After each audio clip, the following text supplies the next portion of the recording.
Bueno, estamos de nuevo para llevarle más información. Que nos los bendiga acerca de otro tema bíblico que tiene que ver con desatarle. Desatarle. Hoy les quiero hablar acerca de desatarle, ¿no? El poder que Dios nos da para desatar a los demás, el poder de Dios en nuestras vidas, el poder de que me desaten a mí y el poder de perdonar, el poder de perdonarme a mí mismo. Todo ese tipo de cosas quisiéramos tocarlas, si el tiempo nos ayuda. Así que comencemos con Juan capítulo 11, verso 44. Dice así: y el que había muerto salió atado las manos y los pies con vendas y el rostro también. La palabra esta de Juan capítulo 11, verso 44, es cuando Lázaro muere y Cristo lo resucita. Y Cristo hace lo más fuerte que es, o lo más imposible, o lo imposible para nosotros, que es resucitar. Pero en este caso, lo que sucede es que Él resucita físicamente, pero le dice a los demás que lo desaten. Y el hombre estaba atado, de manos, de pies vendado, y el rostro también estaba vendado. Nosotros, si esto lo llevamos al plano espiritual de la gente que está en el mundo, y nosotros somos llamados a desatar, no a resucitar en la palabra de Dios a través de nosotros, que Dios resucita a las personas, pero a desatarle, nosotros somos los que estamos llamados a desatarle. ¿A desatarle de qué? Mira, desatarlo de las impiedades, de las cadenas, de lo que ellos traen del mundo, de drogadicciones, de vicio, de borrachera, de brujerías, de toda la malicia que la gente tiene. Entonces nosotros somos los llamados a desatarle, porque nosotros ya nos desataron. Por esta razón, nosotros, cuando hay un nuevo creyente, una persona nueva, uno tiene que ayudarlo, encaminarlo, discipularlo bien y desatarle de todas sus ligaduras de impiedad, que es lo que nos manda Cristo, a desatarle. ¿Por qué lo pudo desatar? Cristo pudo desatar al hombre, pero dijo desatarle, ¿no? Nos manda a desatarle. Él hace lo imposible, que es resucitarlo, y nosotros, la colaboración de nosotros es desatarle esa yugo de impiedad, ¿verdad? Mateo capítulo 16, verso 19. Y a ti te daré las llaves del reino de los cielos, y todo lo que atares en la tierra será atado en el cielo, y todo lo que desatares en la tierra será desatado en el cielo. Miren, Cristo le dice a Pedro, y a los discípulos también se lo dice más adelante, porque no solamente fue a Pedro, fue a los discípulos también, que Él les entregaba el poder para que ellos desataran, ¿verdad? Un poder. El poder es hablar con Dios y llegar a Dios, que todo lo que desataran, todo lo que ellos ataran en la tierra será atado en el cielo, y todo lo que desataren en la tierra será desatado en el cielo. Esto es con respecto al perdón también. Dice que a los que les retuvieren los pecados les serán retenidos, y a los que se los remitieren les serán remitidos. Lo dice hoy Cristo también, se lo dice a ellos que tienen ese poder. Dice, tú tienes el poder de perdonar pecados, sí, porque te lo otorgó Dios. Tenemos el poder para que la gente acepte a Cristo, no perdonar el pecado directamente, pero sí acepte a Cristo, y que Cristo le perdone el pecado. Mateo 18, 18 dice así: de cierto os digo que todo lo que atares en la tierra será atado en los cielos, y todo lo que desatares en la tierra será desatado en los cielos. Bien, ¿no? Lo dice. Dice Juan capítulo 20, verso 23. A quien remitieren los pecados les serán remitidos, y a quienes se los retuvieren les serán retenidos. Lo dice también Jesús a los discípulos, que ellos tienen esa autoridad que Él les entregó. Acuérdense que esa autoridad se la delegó Cristo, y nos la delega para que nosotros la ejerzamos. Mateo capítulo 6, verso 12 dice: Perdona nuestros pecados, como también nosotros perdonamos a quien nos deben o nos ofenden, ¿no? Esto es con respecto a la oración. La oración porque los discípulos de Juan, los discípulos de los fariseos, dice que ellos oraban, pero los discípulos de Jesús le dicen, Señor, enséñanos a orar. Y Jesús les dice que vosotros oréis así, Padre nuestro que estás en el cielo, hasta que llega la parte del perdón. Dice, perdona nuestras deudas como también nosotros perdonamos a nuestros deudores. O sea, que si nosotros perdonamos, lo dice más adelante Jesús en Mateo capítulo 6, versículo 14, dice así, porque si perdonamos a los hombres sus ofensas, os perdonará también vuestro Padre Celestial. O sea que si yo perdono a mi hermano o a cualquier hombre la ofensa que me hizo, Dios lo va a perdonar. Mire, esto es tan tremendo que si yo no perdono a mi hermano o a cualquier persona que me haya ofendido, Dios no te va a perdonar. O sea que nosotros nos encontramos atados por nosotros mismos al no perdonar. O sea, yo me ato y me meto en una cárcel y me ato al no perdonar a mi hermano ni al que me ofendió. Entonces, si yo no perdono, Dios no me va a perdonar, lo dice la Escritura. Entonces quiere decir que estoy atado a esa maldad que yo tengo, que no perdono a los demás. Mateo capítulo 6, verso 15. Mas si perdonáis a los hombres sus ofensas, también vuestro Padre os perdonará vuestras ofensas. Si yo perdono a otro, Dios me va a perdonar a mí. Pero si yo no perdono, Dios no me va a perdonar. ¿Sí? El asunto es perdona a quien te ha ofendido ofensa. Ni siquiera es un golpe ni nada, es ofensa, ¿no? Te lo está diciendo. Claro, si el que te golpea también tienes que perdonarlo. Dice así, Mateo capítulo 18, verso 23. Estos son los dos deudores. Hay dos deudores, una mujer y un hombre. Cristo lo invitaron a almorzar. Un fariseo a la casa de un fariseo y él fue. Lo invitaron y le pusieron la comida y todo. Y llegó una mujer y le lavó los pies. Y en esta cosa, que la mujer está lavándole los pies a Jesús con su llanto y con su pelo, el otro hombre piensa mal de Jesús y si este fuera profeta supiera quién es esta, ¿no? Y Jesús le dice, habían dos hombres, uno que le debía 500 y uno que le debía 50 denarios. Y al que le debían, el que le perdonó la deuda a lo que le debía 500 y al que le debía 50. Y le pregunta, ¿quién de los dos amará más a su señor? Y le digo, el que perdonó 500 denarios. Y yo le digo, bien has juzgado. Ella me jugó las manos, los pies con su llanto y con su pelo. Yo llegué aquí y tú no me lavaste los pies y no me hiciste nada. Entonces, ella amó más. En cambio, no amó, aunque le estábamos ofreciendo comida, no amó más a Jesús. Ella sí. Y fíjense que ella ni siquiera pidió perdón, sino que se humilló al limpiarle los pies. A veces es más importante la humillación que a veces las palabras, porque a veces no amamos y no perdonamos de corazón.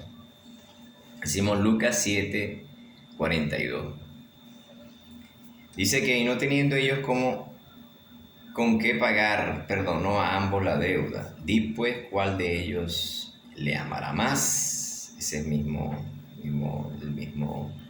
capítulo, ¿verdad? Y Colosenses capítulo 3, verso 13 dice, si alguno tuviere queja contra otro, de la misma manera, óigase bien, que Cristo os perdonó, así también haced vosotros.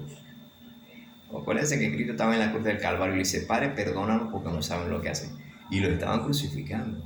Entonces dice que de la misma manera como Cristo nos perdonó, nosotros tenemos que perdonarlos, ¿no? Lucas capítulo 17, verso 3. Dice, mirad por vosotros mismos. Si tu hermano peca contra ti, repréndele. Y si se arrepiente, perdónale. Si tu hermano peca contra ti, repréndele. Y si se arrepiente, perdónale. ¿Por qué? Porque hay gente en el mundo que si le hacen algo, esa me las paga. A mí me las paga porque me las paga. ¿Ya? No perdonan a nadie y pretenden que Dios los perdone. Ese es el otro asunto. Miren, Lucas capítulo 17, verso 4 dice, y si 7 veces al día pecare contra ti, tu hermano, pues, y 7 veces al día volviere a ti, diciendo, me arrepiento, dice él, perdónale. 7 veces. ¿Qué persona puede pecar contra ti 7 veces? Pero Cristo lo lleva más allá y dice que, ya lo vamos a ver, 70 veces 7. Marcos capítulo 11, verso 25. Y cuando estéis orando, perdonad si tenéis algo contra alguien. Así en oración yo puedo pedir perdón por esa persona, porque de repente la persona está lejos y lo ofendí por teléfono, lo ofendí y me acordé que lo ofendí. Bueno, en oración tú pides perdón y Dios te perdona. ¿Sí? Olvídense. Mateo 18:35.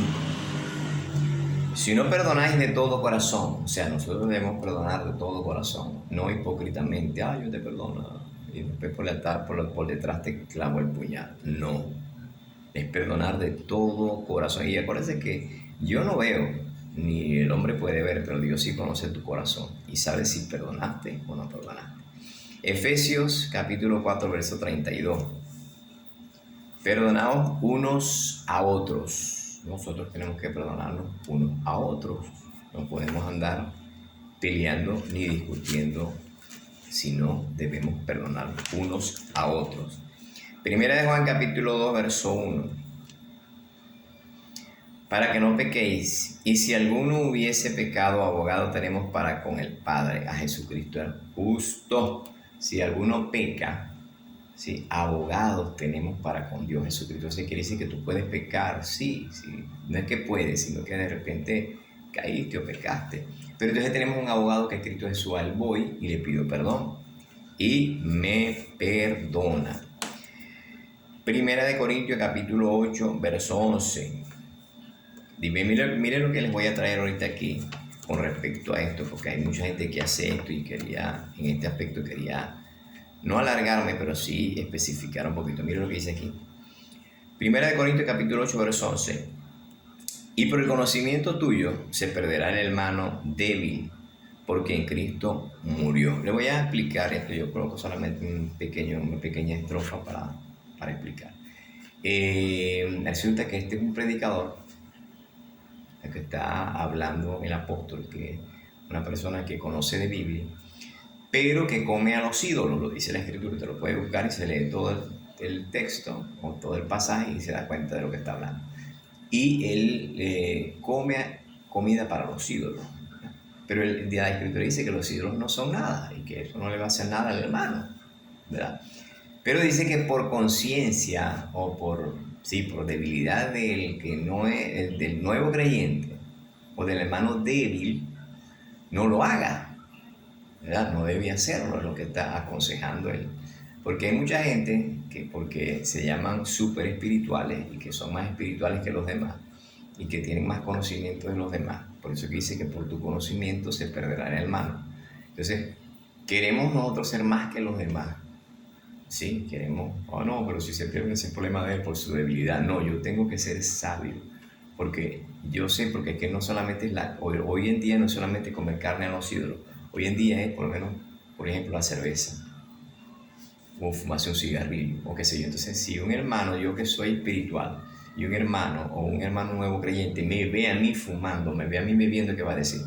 No, pero mira el hermano que es inteligente, que sabe mucho de Biblia, lo hace, entonces no es pecado. Entonces lo estoy llevando a hacer mal.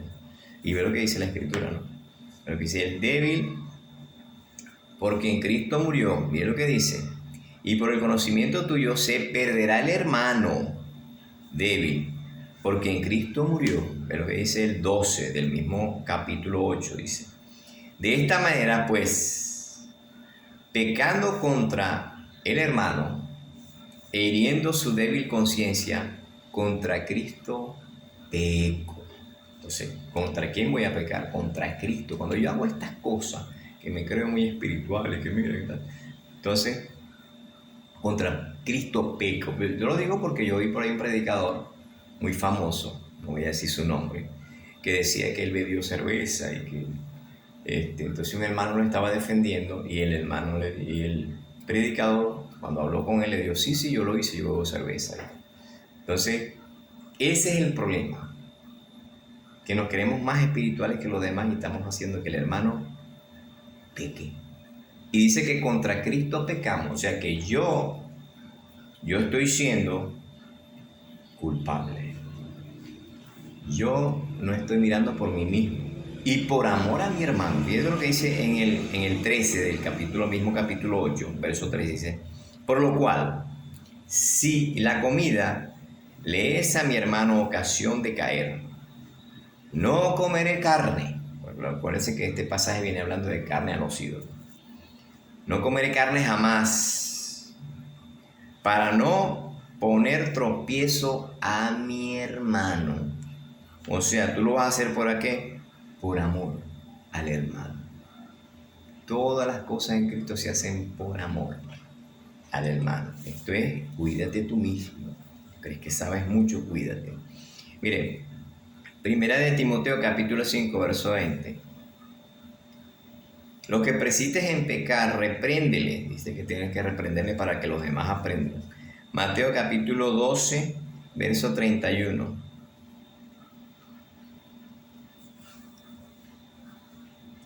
Todo pecado será perdonado, pero la blasfemia con el Espíritu Santo, ¿no? Así que tienes que perdonar. La única es la blasfemia con el Espíritu Santo y eso lo hablamos ya en otro tema.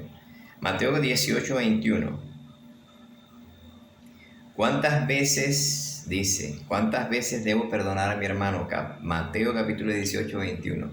Jesús dijo 70 veces 7. O sea, son 490 veces que tú tienes que perdonar a tu hermano en un día. ¿Y qué persona va a pecar contigo 490 veces? Difícil. Difícil. O sea que esto lo que te quiere decir es que tú tienes que perdonar todas las veces que tu hermano venga, perdónalo. Y que si Dios nos perdona todas las veces que nosotros faltemos, nosotros tenemos que hacer lo mismo, perdonar a los demás, ¿sí? Dice, perdonaré a mi hermano. ¿Cuántas veces perdonaré a mi hermano? Hasta 70 veces 7, dijo Jesús. Lucas capítulo 6, verso 37. Perdonad y seréis perdonados. Vean. Si yo perdono, me perdonan. Si no perdono, no me perdonan. Así que el que no perdona, no crea que va para el baile. No va para el baile, ¿sí? Está atado, es una atadura. El perdón es una atadura. Y no solo es una atadura, es una enfermedad, te enferma. Te enferman los huesos, te enferma el alma. No te deja libre. ¿Sí? Eso es lo que hace el no perdonar. Y hay gente que no perdona y prefiere no perdonar. Mira lo que dice aquí. Lucas 23, 34 dice así. Perdónalo, no saben lo que hace. Acuérdate que Jesús estaba en la cruz y los perdonó diciéndole a Dios, perdónalo porque no saben lo que hacen, y crucificándolo. Y pidió perdón por lo que los estaban matando. ¿Sí? Y nosotros no queremos perdonar una ofensita. Efesios capítulo 4, ya. El perdón te libera, el perdón te hace libre, el perdón te da paz, el perdón sana tu alma. Así que miren, para concluir el tema, no quise hacerlo más largo porque se puede hacer más largo, miren. Miqueas capítulo 7, verso 19, dice así. Y arrojándolo al fondo del mar todos nuestros pecados. O sea, Dios agarra el pecado, es lo que está diciendo Miqueas, que mi pecado arroja al fondo del mar, ¿sí? Que no se acuerde más de él. Pero nosotros, los seres humanos, somos tan terribles que nos ponemos una máscara, ¿verdad? Una máscara de buzo, un tanque con oxígeno, y vamos hasta el profundo del mar y traemos el pecado del hermano. Y demostramos a todo mundo el pecado del hermano. Y le decimos, este hermano es un pecador, cuando ya Cristo lo perdonó, porque le arrojó el pecado al mar. Pero nosotros no, porque nosotros nos acordamos. Acuérdate que tú me hiciste esto. Acuérdate. Entonces estamos extrayendo el pecado que ya Cristo, que ya Dios mandó a lo profundo de la mar, y lo traemos a la presencia del hermano y le recordamos lo que hizo. ¿Sí? Entonces, una de las cosas que tenemos que hacer, hermano, es, tenemos el poder de atar y desatarle. Tenemos el poder de atar en la tierra para que lo aten en el cielo, y desatar en la tierra para que lo desaten. Si tú no perdonas, tú sigues atado, tú te atas. Si tú no perdonas al que te ofendió, tú te atas. ¿Sí? Entonces, si tú perdonas, Dios te perdona. Entonces, el consejo es, perdona. y sal de la cárcel, porque hay textos que hablan acerca de mientras vas en el camino con tu hermano o con tu adversario, ponte de acuerdo para que... Por eso le digo, el tema se puede ser más largo. Ponte de acuerdo con tu hermano, mientras tanto que van en el camino, no sea que te entregue, ¿verdad? Y entonces tienes que pagar. O los dos deudores también. Que el rey le perdonó la deuda, ¿verdad? Porque le pidió misericordia y después este vino y ahogó y metió preso a su consiervo. Y no, eh, no perdonó pues la deuda que tenía. Está hablando de una deuda física, pero aquí está hablando desde el perdón. No lo perdonó y como el rey lo perdonó, él no quiso perdonar y después a este lo agarraron y lo metieron preso. Entonces, ¿cuál es mi consejo? Es perdona. Perdona al prójimo, perdona a tu hermano, a cualquier persona que tú tengas cualquier problema, pídele perdón y Dios te perdonará. Así que bueno, Dios me los bendiga, Dios me los cuide y espero que les haya gustado. Nos vemos para la próxima.